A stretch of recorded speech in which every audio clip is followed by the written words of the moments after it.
So unless it is if it is increasing, decreasing behavior, concave up or concave down, any of these, it's always going to be less than or greater than. So in parentheses, not brackets. Correct. The time it changes to bracket is if it said something like, where is this graph greater than or equal to 0? Now I would include that point, and that point, those would get brackets or equal to on the symbols. Yeah. For the test, we get to choose whether we want to put it in interval notation as parentheses or Yes. greater than or less than? Yep. We can do either one? If it was multiple choice, if that question is multiple choice, it's gonna be Yes. like this. I learned like Yeah, that. yeah, to make yeah. sure. But yes, So for like the questions where you're asking like where y is greater than or equal to 0. those should be at brackets. Those should be interval notation, not, Yep, not the x greater than. yeah. Okay. And again, because it's not really specific, I would, unless it said using interval notation, I would give you both. But those would be, the numbers will have the brackets. Okay. Yeah, because it's or equal to. So if it says like when f of x is Greater than or equal to. then we do the brackets. right? Correct. Infinity to this. And Correct. stuff. Yeah, and we did like the increasing and decreasing behavior. We also did interval notation, so that's fine too. Unless it specifically says how to answer it, I would take either one. Okay. Yeah.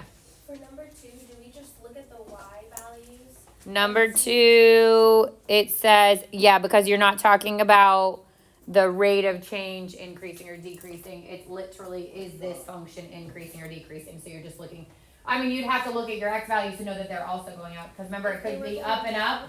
If they were going down and down, it's increasing too. Yeah. So same sign, they're increasing. If it's going up but down, decreasing. And if it's going down but up, decreasing. Thank you. You're welcome. Yeah. Could you explain like that concave up, concave down? Yeah. So remember that like you're looking for where the direction changes, which happens at I. It starts to slant a little bit right there. Are they always going to be the same, the concave up and the concave down, like the same letter or number? Yeah. That point of inflection is where it's going to change. On both, like concave up and down? Yeah. Concave up and so that's called your point of inflection. Your point of inflection is where it changes from concave up to concave down, Oh. which means it's got to be part of both. Yeah, it's going to stop one and start the other. Okay, thank you. Yeah. I put concave up, the rate of change is increasing over equal length in input values for 2. Oh, no, wrong. Okay. I said as the input values increase from 9 to 17, the output values increase over a constant interval, or no, wait. Yeah, that's fine. Is that one like on the test? If it says to describe if it's increasing or decreasing, you'd have to describe how your input is increasing and your output is increasing. Okay. Yeah. Yeah. So how come I is the point of inflection, like not J? Because like at first I thought it was J was where. I mean, if you literally follow this line, if you were to follow this curve, it starts to separate out. You got to look for where it starts to separate out. If I continue it along that curve, you can see it kind of juts out, right? Like from here to here, it comes off the natural trajectory of it. So, I don't know, I look for like where would it start to separate out. I'll be honest, I really try to make it obvious on your test because I don't want it to be that confusing. So hopefully we can catch it. Yeah. All right. Questions on page 2. Now we're doing rate of change. So you got to know how to do rate of change. Oh, we were doing so good. Rate of change from your chart, rate of change from an equation, rate of change without a calculator, rate of change with a calculator because it's going to be on both parts, okay? Something like number 6 where it says, it literally says calculator active, but where it says you're estimating the rate of change at a single point. This time they used 0.999, so they went just a little bit. It's still bigger than it, right? It went up. It's negative, but it did go up, okay? If it was a whole number that was positive, like let's say it was a positive one, I would have done 1.001. It won't matter if you go a little up or a little down. I would give both answers, okay? But if it's multiple choice, it's going to go up. It's going to go a little bit up. So you said at x equals -2, but where x was -1 the y was 2. So, like, for that question, because I got. But it can't be, you can't find it just at a point. Oh, well, then why did you use like -1, -1, and then like -0.09 and 0.0? So you're using -1 and then a point that's really, really close to -1. So remember we did it with like a whole number, we went up 0.001. That's what you're doing, it's just that it's negative. So if, The point where -1 is, like the coordinates for it is -1, 2. And like in your thing, you have it as -1, -1. this is -1? Yeah, you had, No, that's f of -1. right, but you said like the graph, the parabola is like x squared minus x, right? Yeah. Where x is -1, y is 2. So the point that like you use for like calculator, This yeah. could be 2. Oh, Yeah. it's like saying like f of negative. Because you could do it without having to do it. Remember we could do the fraction, you could store it. Yeah. You could store it in the fraction. So that's on that question I would. You could do both to check it. But I would have made y1 equal x squared minus x. And then I would do y1 of -1 minus y1 of -0.999 over -1 minus a -0.1999. Or they did it the other order. It doesn't matter. Yeah. For that question, could you do like, instead of -0.999, could you do like -1.001? Yeah. Alright. You're just going down instead of up, but it should give you. But like, it'll It should round to the same, and if it Oh. doesn't, it's rounding, it's like a thousandth off, it's fine. Alright. And this is where I would say, so that you guys know, on an AP exam, when there is something that you can do solely in your calculator like that, they will ask you to explain the steps you used, and you would have to write this out as though that's what you typed in your calculator. So you would have to tell them, this is what I typed in my calculator. Does that make sense? Yeah. Okay. Because the other way to do it is the long way. You would literally have to plug it into both. Well, if you're going to let your calculator do all the work, you have to tell it what it did, because if you are varying your answer off by just a slight, but your steps are shown and those steps are right, they'll give you credit for both. Okay. So realize that that's a calculator one, but then this is not calculator. This could be this obviously is not gonna be calculator, but this I might give you calculator and or not calculator. Maybe there's decimals in here, that kind of stuff. You just gotta be prepared to be able to do rate of change with and without the calculator. All right, then the bottom here, we're talking about the rate of change of the average rate of change. Remember, this is your second difference, right?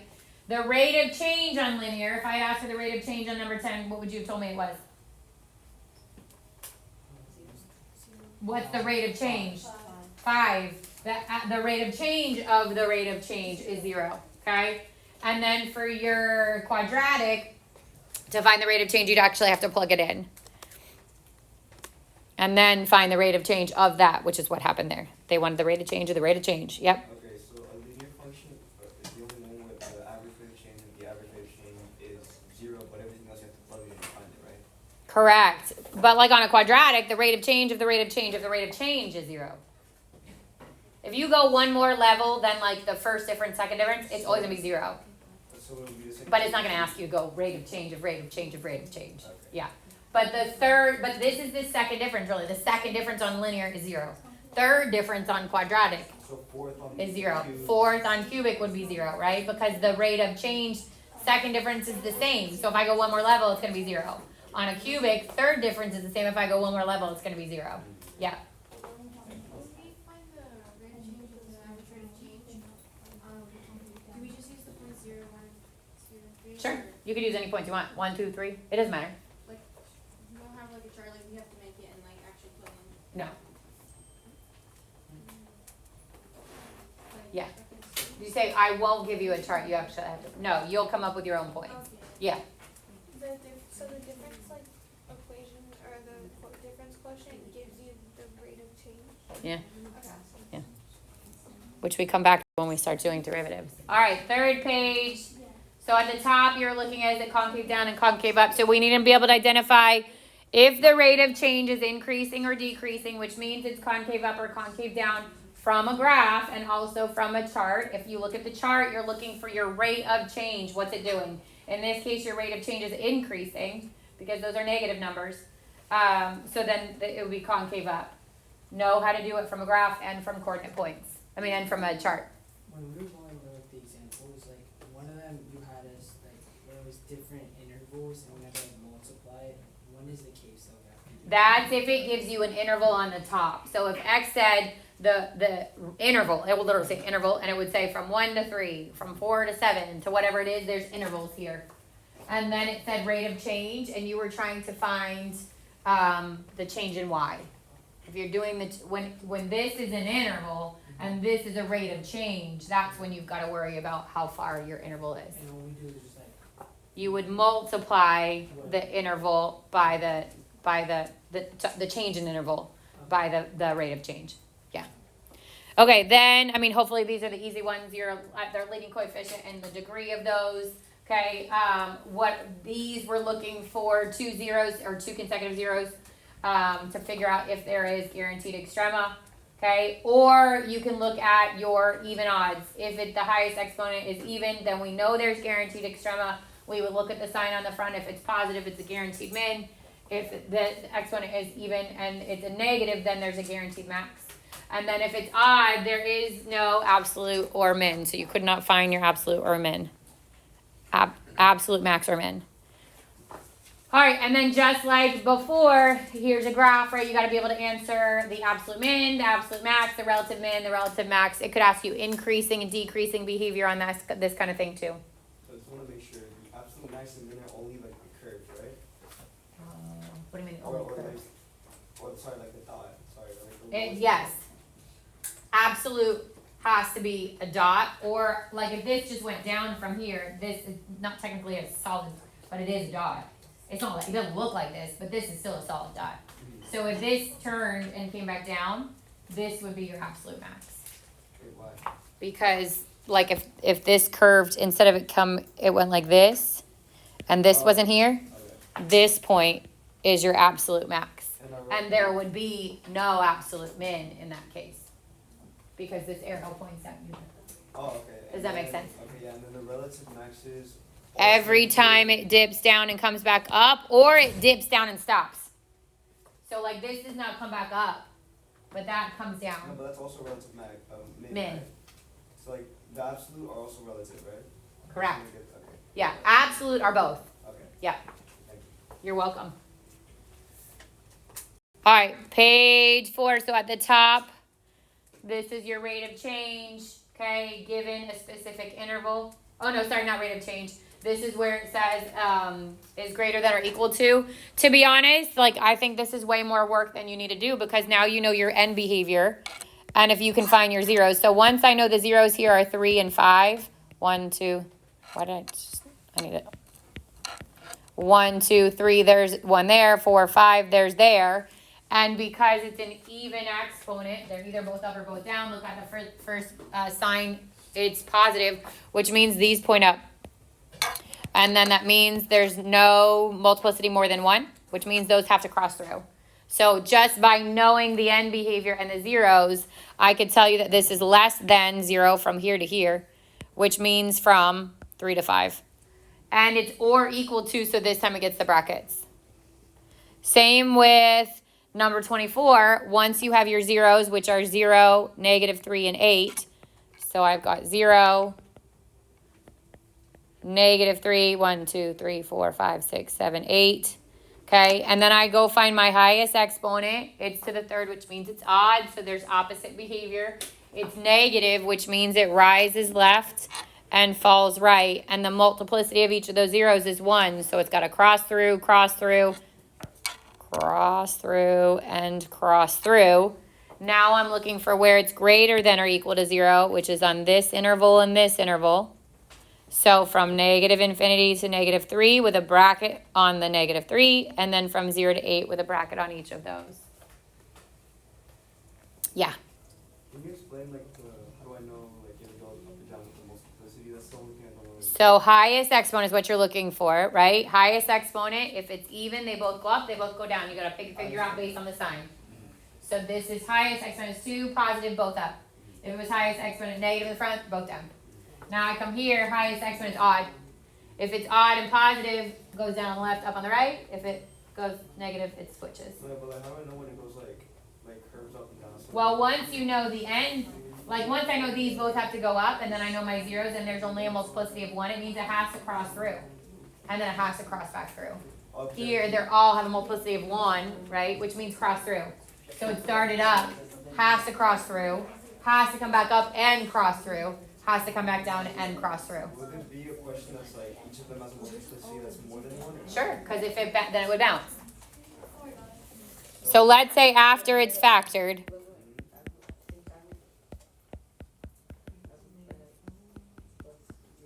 I get this, right? First of all, think about your expanded form. Without expanding it, it would be x squared times x times x. So my highest exponent is to the 4th, and it's positive, so they're both going to point up, right? So now plot your zeros. This would be 1, -3, and 5. 1, 1, 2, 1, 2, 3, and then 2, 3, 4, 5. Both start up. It's going to bounce at that one because there's 2 of the same root. Double multiplicity, even multiplicity means bounce. So it's going to cross through at -3. It's got to come back up and hit 1, but then it's going to turn and bounce. And then it's going to come back up and cross through +5. okay. Does that make sense? Right, nice. So I always start with the arrows, because if I start with arrows, then I can go from there with my cross through or bounce. Multiplicity of 3. Would it also bounce? About a multiplicity of If it said x minus 1 squared and x plus 4, let's say, right? So this would be x squared times x, that's x to the 3rd, right? So falls left, rises right. Then -1 means it's a positive 1, 3, 4, -4. Like if one answer had a multiplicity of 3 would be different. If it has a multiplicity of 3, it crosses through because it's an odd multiplicity. Okay. So odd crosses through, even bounces. Yep. So this would start down, finish up, and it would bounce, cross through, and it would bounce at +1. Okay.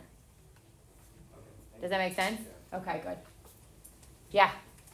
I understand that part, but like, how would you know if like on the curve, like, what if it went like down and back up, but it didn't touch the line?